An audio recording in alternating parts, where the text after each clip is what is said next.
I bid welcome to all of Adam's children. Please gather around as I, Rad King, bring you the Holy Word of Adam. This sermon focuses on the fan favorite Brotherhood of Steel, the one faction that we can never seem to shake no matter when or where a new game takes place. This love for the Brotherhood is understandable. The Brotherhood are exceptional fighters, have great technology, and the most extensive lore of any faction in the franchise. Yet, even as many fans and Bethesda alike can't seem to get enough of the Brotherhood, all games have shown us one thing, and that is that they are deeply problematic. Let's explore what makes them so by looking at their purpose, philosophy, and structure. So, turn up the rads and pick apart the fad that is the Brotherhood of Steel. As always, I have a comment highlights at the end where I respond and react to comments from my last two videos, as well as a community highlight. Let's begin.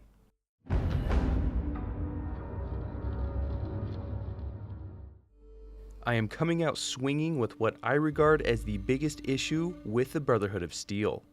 That is, that they are inherently hypocritical in their guiding philosophy of collecting technology in order to save humanity from repeating the mistakes of the past, and subsequently destroying itself. This philosophy was born out of two formative events in the Fallout world. The inhumane FEV tests being conducted at the Mariposa military base that was funded by the pre-war government was proof of the horrible acts committed by people in the pursuit of technological progress, while the nuclear war was the ultimate show of mankind's destructive tendencies.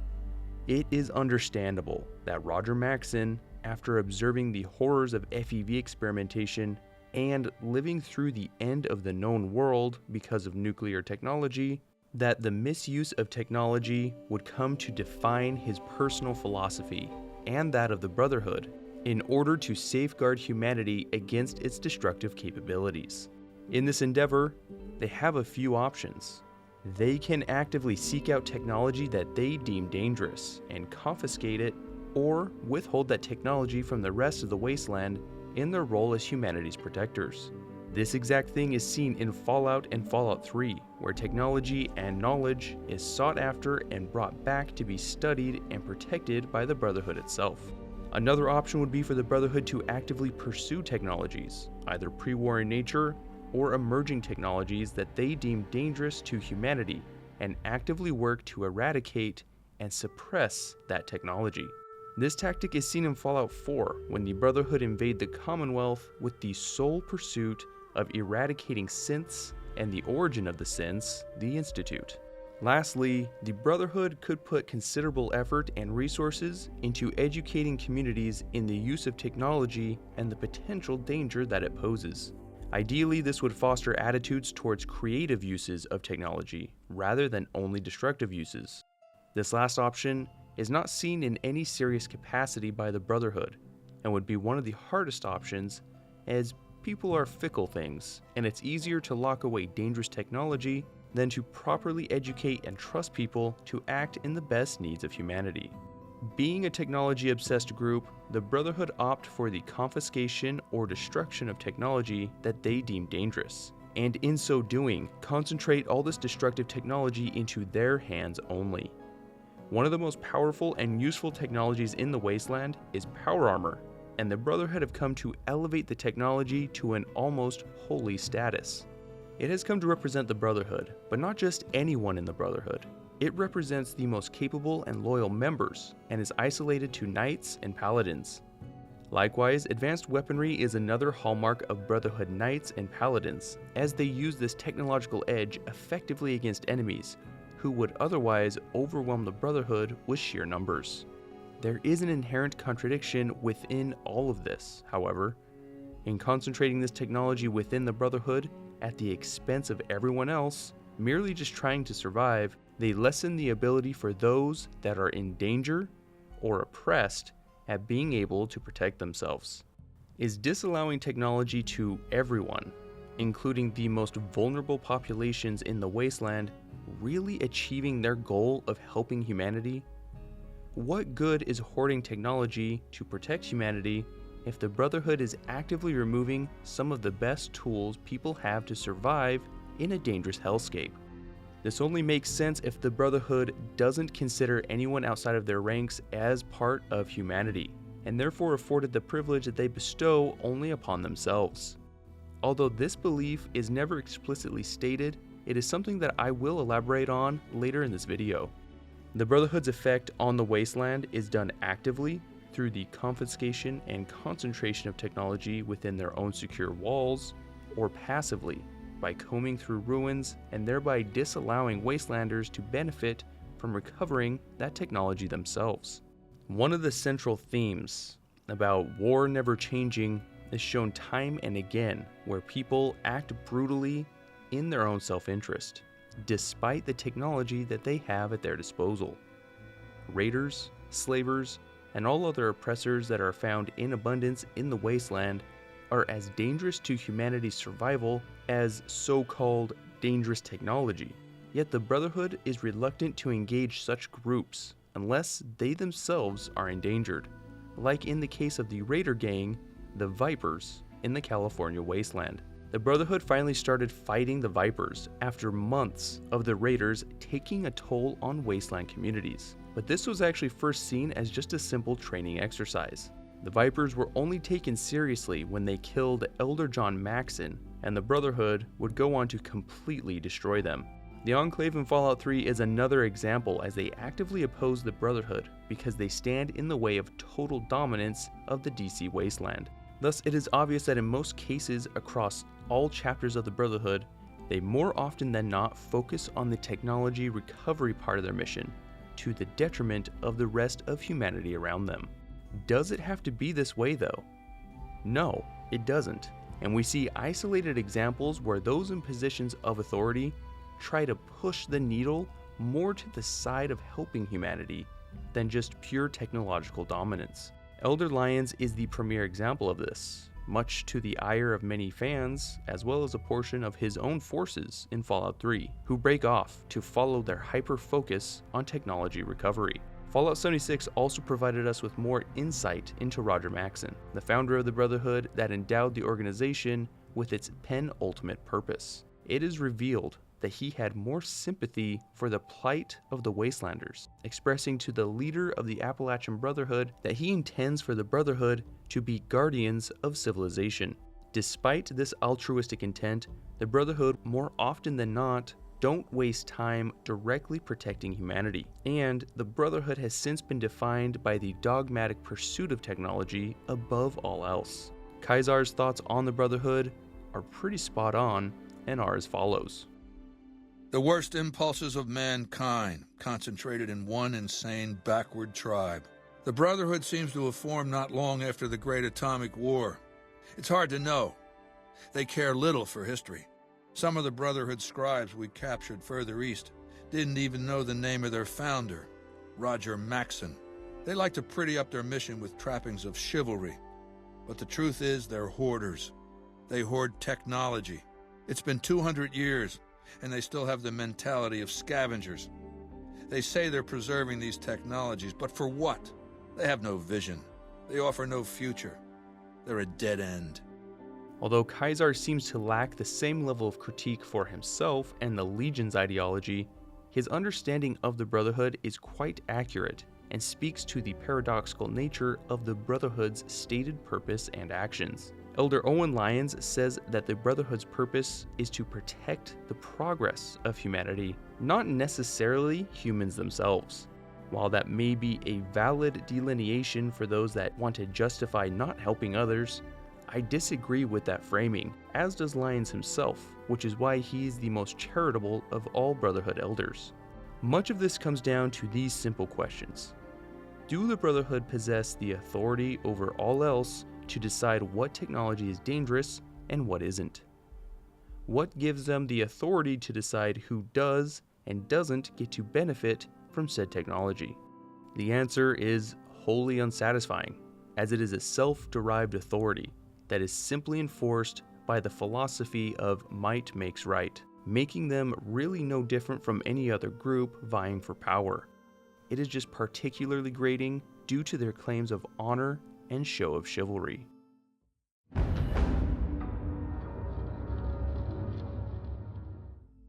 The level to which the Brotherhood pursues its primary purpose could be described as religious, because that is exactly what it is.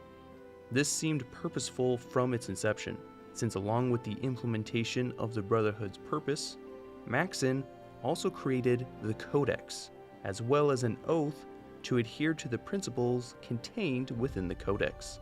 The militaristic parallels are obvious, and intertwining that rigid hierarchy with religious reverence and zeal creates the unique blend that makes the Brotherhood stand out. The Codex itself is worth looking at because of how important it is. It contains the core tenets and doctrines of the Brotherhood, much like real-life scriptural texts.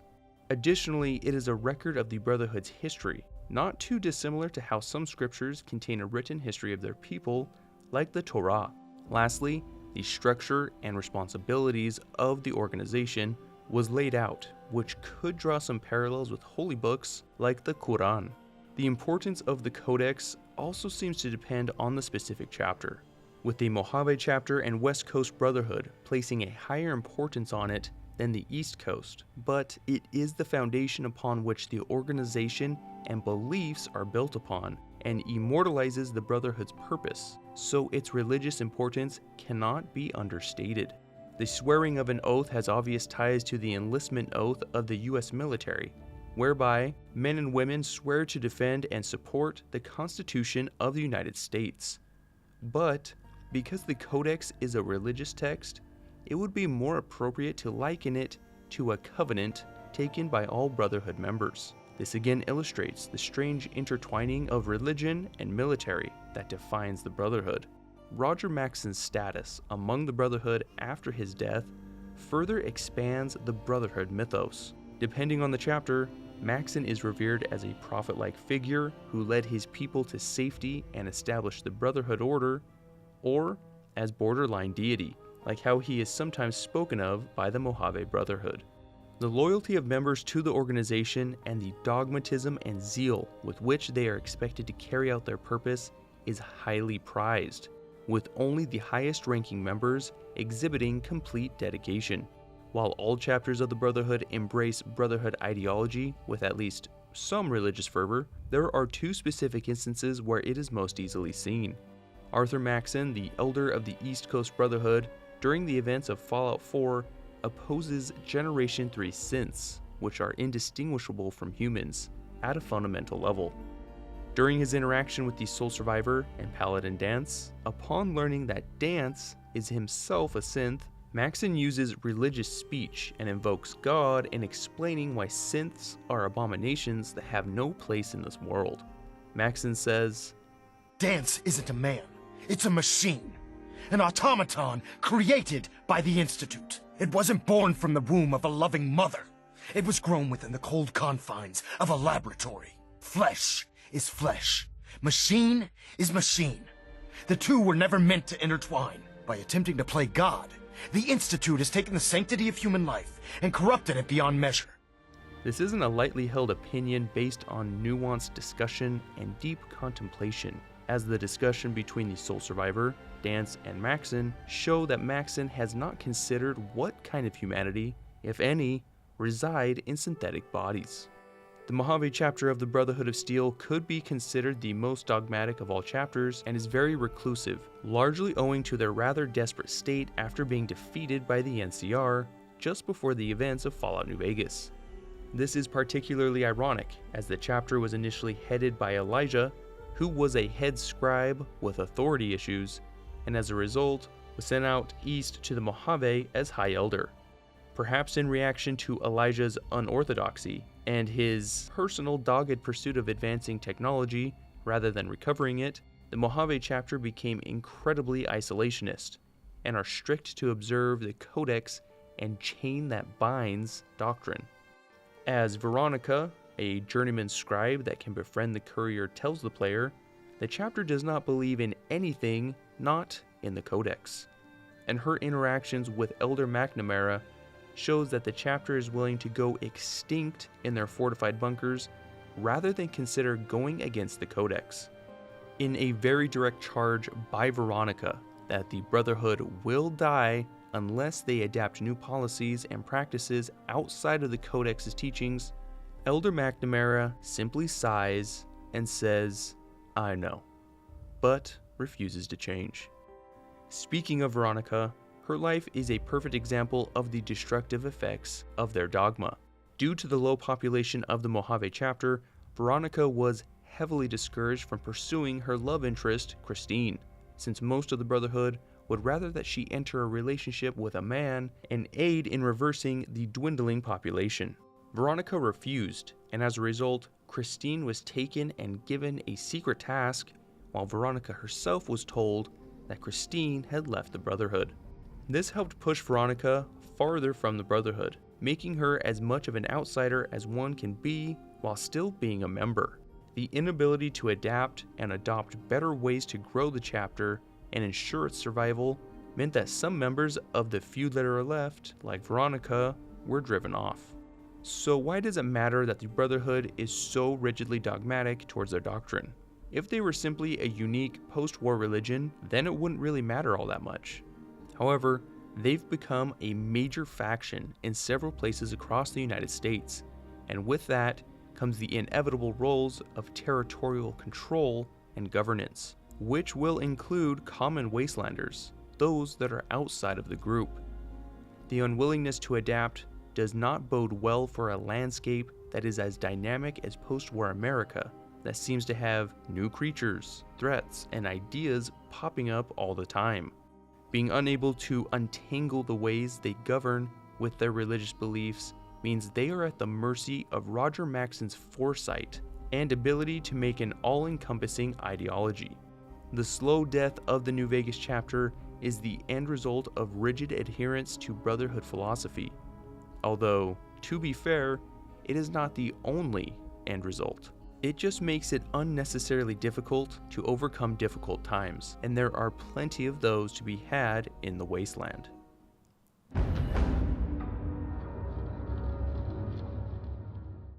Although there are several reasons why the Brotherhood philosophies can be seriously problematic, it is also obvious that under the right circumstances, the Brotherhood can become a powerhouse. The West Coast Brotherhood was able to grow from a small group of people into a regional power that could only be overcome by the new California Republic. On the East Coast, the Brotherhood was able to establish themselves as a major power, defeat the Enclave, and grow to project that power by invading the Commonwealth. The chain that binds philosophy strictly dictates that members of the Brotherhood are to obey orders from their direct superior, and leaders can only give orders to those directly below them. The chain that binds doctrine also sets forth the proper way for leaders to be promoted and fill the highest office, that of High Elder. Those that are eligible to become High Elder varies from chapter to chapter. Some are more egalitarian and allow for head scribes to have a chance to become Elder, while others only give that privilege to paladins or knights. High Elders are voted in by the Council of Elders, and, in theory, this is a meritocracy, where the most capable and loyal ascend to High Elder. The reality is that there appears to be a deference for those that are directly descended from the founder, Roger Maxon, or the family of the current High Elder. Looking at the leaders of the West Coast Brotherhood that we will refer to as the Lost Hills Brotherhood, of the 3 leaders confirmed by lore to have come after Roger Maxon, 2 of them are direct descendants. The Mojave chapter does not appear to have any direct descendants, although it is admittedly a smaller group. However, looking at the East Coast Brotherhood, Elder Lyons led the Brotherhood during the events of Fallout 3, and he was succeeded by his daughter, Sarah Lyons, after his death. Sarah died unexpectedly, and who was it that succeeded her? Why, another descendant of Roger Maxon, Arthur. With the small Mojave chapter as really the only exception, almost every leader has been either a descendant of Maxon or direct family of the current High Elder, like in the case of Owen Lyons. A young Arthur Maxon will even tell the player that he is told his soul is forged in steel, because he is a descendant of Roger Maxon. So there is absolutely some bias that is justified through the religious and mythic outlook on the founder. This does not look like a meritocracy, and if the Brotherhood claims to vote in High Elders based on ability to lead, but then secretly prefers descendants of Roger Maxon, that is dishonest at best and damaging at worst. The biggest issue with the Brotherhood's ability to govern, however, comes not necessarily from their ability to govern themselves, but to govern others. The Lost Hills chapter of the Brotherhood grew rather large and were among the major players of the Wasteland. Similarly, in the Capital Wasteland, the Brotherhood was able to come and immediately assert themselves as the strongest faction in the area, even taking out the Enclave not once, but twice. Unopposed, they were able to establish an industrial capacity that is rarely seen in post-war America. With these powerful Brotherhood chapters comes a responsibility to govern over those within their sphere of influence, but that are outside of the Brotherhood itself. A militaristic faction that is highly insular and distrustful of those that have not taken the oaths that they have instantly creates a stratified population. This isn't just inference either. In-game, the Brotherhood is well aware of who is among their in-group and makes it clear that you, the player, are an outsider. Constantly referring to non-Brotherhood people as civilian and even openly saying snide and denigrating remarks to outsiders is so common, it's almost like it's a requirement. Additionally, those outside the Brotherhood that depend on them for protection or clean water, like in the Capital Wasteland, have no say in how things are run. They do not have any choice or influence in the decisions that are made by the Brotherhood leadership, or even who the next High Elder could be. Now, one might respond with, well, they can go and form their own government then if they don't want the Brotherhood in charge. And yeah, theoretically they can. The Brotherhood can and has tolerated smaller communities within its sphere of influence. However, anyone that grows to be on equal standing with the Brotherhood will immediately be considered a threat. If people band together to govern themselves and try to grow in strength to match the Brotherhood so that they no longer have to fear the Brotherhood, this alone is seen as a provocation. Additionally, the practice of hoarding technology for use only by the Brotherhood ensures that no one is on equal footing with them technologically, further tipping the balance of power towards them. This scenario is not something I just made up based on my guesses either. This is literally how the bloodiest conflict the Brotherhood had ever seen actually occurred.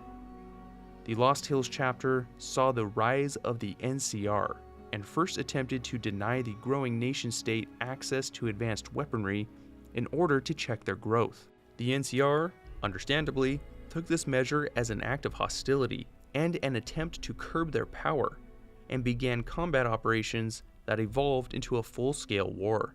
According to Fallout New Vegas, this ended poorly for both sides, but ultimately the Brotherhood were forced to retreat even with their technological edge. Having no say in who governs you and how it is done while being treated like a second-class citizen is bad enough. But the Brotherhood more often than not is not interested in the type of projects that are necessary to increase the standard of living for those in their semi-autonomous spheres of influence. This is not a lack of ability, as the Lost Hills bunker where the Brotherhood first took refuge was not as large as can be seen during the events of the first Fallout. They expanded the bunker to meet their needs as they grew in population and power, so they have the ability to successfully complete complicated building projects. This expertise and capability is used solely for the benefit of the Brotherhood themselves, while all others are left to their own devices, unable to improve their lives. Fallout 3's The Pit DLC has an ex-member of the Brotherhood, known as Asher, who deserted and became the leader of the Raiders there. The Raiders are trying to establish steel production, in the same capacity that the city had before the Great War. When asked by the player if Asher misses the Brotherhood, he has this to say. Not in the slightest. During the Scourge, we looted the pit and left the rest of it to rot. I was just a dumb convert who got stuck here afterwards. See, beneath it all, the Brotherhood's just lazy. It's easier to loot a dying city than to work to bring it back to life. So that's what they did. They're so obsessed with the technology of the past, they don't care what needs to be done for today and tomorrow. It takes real hard work to rebuild and run a city, but there isn't a machine to do it for them, so the Brotherhood isn't interested. Good riddance. These are the words of a man who was part of the Brotherhood and watched with his own eyes as the Brotherhood moved through the remains of Pittsburgh and killed anyone who resisted. The refusal to teach others outside of the Brotherhood is yet another reason why the Brotherhood is incapable at governing anyone or anything that is not directly in the structure of the Brotherhood. Therefore, for the good of humanity, the Brotherhood should stay out of such affairs, or adapt to the climate of post-war America.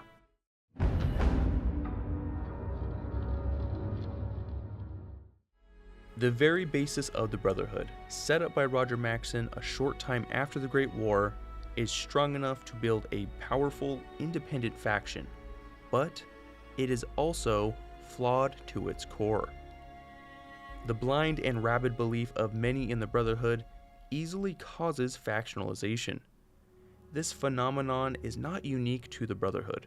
However, the ease with which groups can be organized and run parallel to the normal command structure is very concerning. The Circle of Steel is a secretive group that was organized by the hardliners of the Mojave chapter that was meant to deal with problematic members of the Brotherhood. Christine, Veronica's love interest mentioned earlier, was forced into the organization and brainwashed to go after Elijah, the previous High Elder, who went rogue while pursuing his own technological ambitions over the needs of the Brotherhood after their defeat at Helios 1. This is antithetical to the chain that binds doctrine, and outside of the structure set forth by Maxson, and is ironically justified by claiming that the Brotherhood is not adhering closely enough to those principles. This is a sign that the organization needs to have the ability to evolve and be restructured when needed. But again, the rigidity of the Brotherhood makes this difficult or downright impossible. The irradiated and broken world of Fallout is vastly different from the pre-war world from whence it came. This deadly world brought with it new creatures and dangers, yes, but also new beings, related, however distantly, to humans themselves. Super mutants, ghouls, and even synths are all new and present their own challenges to the survivors of the Great War. The Brotherhood has a hostile view towards the super mutants, and this is understandable. The events of the first Fallout have the super mutants posing a serious threat to not only the Brotherhood, but the entire region. Similarly, super mutants in Appalachia, the Commonwealth, and the Capital Wasteland are all, with very few exceptions, openly hostile to everyone.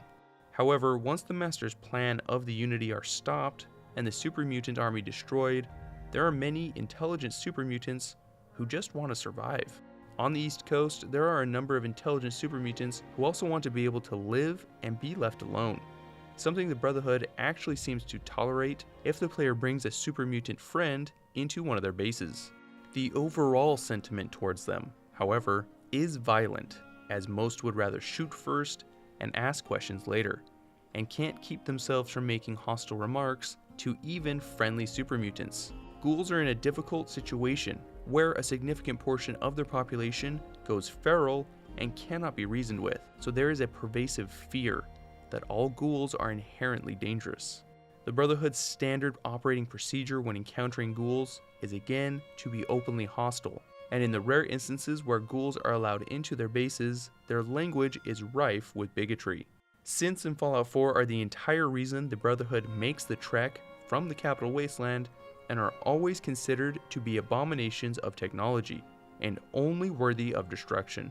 The discrimination, violence, and hostility towards groups that appear to be a permanent fixture in the Wasteland is detrimental to making progress in the post-war world, and these prejudiced views are rarely challenged. There would need to be great effort to change the Brotherhood's opinions that, again, stem from their own ideology, and I don't know if that can actually be done without completely fracturing the Brotherhood. The best evidence of fatal flaws in the very fabric of the Brotherhood is best illustrated by one of Fallout 1's endings for them. Should Paladin Rhombus die due to events that transpire in the first Fallout, The end slide speaks of a rather extraordinary consequence. Without Rhombus's leadership as eventual High Elder, they become a much more dangerous, overzealous, techno-religious dictatorship. In only 20 years, what becomes known as the Steel Plague devastates the NCR and brings the onset of a dark age that could last 1,000 years. That last bit is probably hyperbole, because the 1,000 years of rule is a popular goal for many questionable groups. We don't know much more about this potential ending, because it is not the canonical ending. However, it illustrates something important. If one man is all that stands between the Brotherhood bringing a 1,000-year authoritarian dark age to an already decimated world, that says as much about the organization as it does that titular man. The Brotherhood, because of its philosophies, structure, and unwillingness to evolve, is easily steered into becoming a menace, the likes of which has not been seen for hundreds of years. This makes more sense when you consider all the points we have discussed up to now. The hypocritical guiding principles, dogmatism, inflexible structure, and outgroup mentality provides fertile ground for this exact kind of scenario. The Steel Plague ending isn't a one-off butterfly effect. It is the kind of future every chapter of the Brotherhood of Steel has the real possibility of attaining. We don't know what events of Fallout 4 will be considered canon going forward, but every Brotherhood chapter has exhibited the tendencies to go full Steel Plague, with the Capital Wasteland Brotherhood under Lions being the only possible exception. If the Brotherhood is to avert this kind of future, it can only happen two ways. One, the Brotherhood amends their philosophies to be more tolerant, more flexible, and overall more constructive to the Wasteland. Or two, they get completely destroyed. Only time will tell as the series moves forward, and we are completely assured to see more of the Brotherhood since they are a staple of the series. That is the end of the essay, and we give thanks to Adam for this chance to meet, but the video is not over yet. I want to thank you for your support, and a special thanks to these beautiful people who support me on Patreon. If you like my videos, you know what to do. It's not your first day on YouTube. If you want to go above and beyond, all Patreon contributions go straight to building Adam's kingdom, even if all you have to spare is $1. Now I want to take a moment to do a community highlight, and HamletSandwhich takes the spotlight this time. HamletSandwhich does several Fallout related things, and I first became aware of his Fallout radio show that he makes and posts on his YouTube channel, where he plays music that fits well with the series and does a really good job voicing the disc jockey as well. What's a disc? Hell if I know, but I'm gonna keep talking anyway. He also posts videos of his Fallout Shakespeare show that he has done in Fallout 76. HamletSandwhich also streams on Twitch, where he does a number of things, including gaming, painting miniatures, as well as playing a modded version of Fallout 76 that he has dubbed Dark Souls Fallout. He turns up the difficulty, turns off fast travel and the HUD to make it more dangerous and realistic. He even has a standing invite for watchers to join his stream. Give him some love and check out what he does on YouTube, Twitch, or Instagram. Links to all of those are in my description. If you would like to be featured in a community highlight, get in touch with me on my email or Discord and let's talk. On to comment highlights that cover select comments from my Aircraft of Fallout Remastered video and Where Does Power in Fallout Come From video. I first want to say, generally speaking, the reception of the Aircraft Remastered video was very positive. I had been kicking the idea around for a bit and asked members of my Discord community whether they would like me to redo some of my old videos. I got some encouraging responses, and after reading my comments here, I'm glad I did it. You can expect to see more of these in the future. Some of you asked why my YouTube is in Norwegian, and to set the record straight, it's not. It's Danish. As to why it's Danish, I lived in Denmark for several years, and Google always likes to remind me of that. Cheeseman II, let me know that you can see all the scattered pieces of the destroyed plane in Megaton using mods, and it makes a complete airplane. I think that is a really cool detail, and something that was not all that necessary for the developers to do, but they did it anyway. And here's what it looks like with all the pieces laying in their proper places. Many of you were quick to tell me that the large bulbous part of the XVB-02 vertibirds with the mystery oval are additional doors. From the interior, it definitely does not look like that, but the lines on the outside do seem to support that because there's an area that looks like it hides a hinge and a lower portion that looks like it could hide a retractable step. The inside also has a step, so I think you're right. To add to this mystery, however, Enclave vertibirds like this one that drops off a bunch of Enclave troopers have a totally different design that looks even less like a door, and Bear Force 1 has no outlines at all in that area, so I don't even know what's going on anymore. A few of you pointed out that those seats we see in the XVB-02 most likely have a hinge that lay the back support down so the pilots can get in. I think that is the most likely explanation. It still just seems a bit unnecessary since there's actually quite a bit of space inside those vertibirds. Several of you let me know that JP5 fuel is a common jet fuel used today and is kerosene based. This is specifically referencing the Hellion jet from Fallout Tactics that supposedly has a nuclear reactor and I guess uses plain Jane jet fuel, so it is not nuclear powered. That really just leaves me wondering what the nuclear reactor itself was used for then. My last video on the power of Fallout generated a lot of responses and it gets very hard for me to go through comments when this happens, but I do my best to find stuff to respond to. A few of you reminded me that in Nuka World, before you face Coulter in his electrified power armor, if you pop the fusion core out of the generator, Gage will hop on the intercom to tell you that the power has dropped by 30%. So where does that leave us? It is possible that at least some of the fusion cores found in generators are having some power drawn from them, but even in this specific example, in Nuka World, popping out the fusion core only drops the power levels by 30%. So where's the 70% coming from? Maybe the generators are able to tap into the fusion cores when under heavy load. Like, for example, when a raider decides to become a freaking walking lightning bolt. Many people thought it was likely that fusion cores would pop out as a result of something like the core being spent or expired, and it was a visual indication for someone to replace it. This is possible. However, if it's close to expiring, why does power armor show the cores as being fully charged? That seems to be the only problem with that theory, and I can't satisfactorily reason my way around it. A few of you like Tarlac here has said something that I have honestly thought myself, that the generators work as generators when needing to draw power from the cores, and as a sort of charger when the fusion core is not being used. I think it would make sense that the generators would keep the fusion core either topped off at a full charged level, ready to go in case of an electrical emergency, or alternatively, they could also be using some power from the electrical grid to keep the fusion core in optimal conditions so that it won't deteriorate and therefore lose power. It is not uncommon to find loose cores that are not fully charged in the wasteland, and maybe that's because whatever is inside can degrade, and the core loses its power potential unless in a generator. There really are a lot of possibilities. So that's it. Thank you for coming and showing your dedication to Adam. May his glow illuminate your paths. Take care of yourselves, and I will see you soon.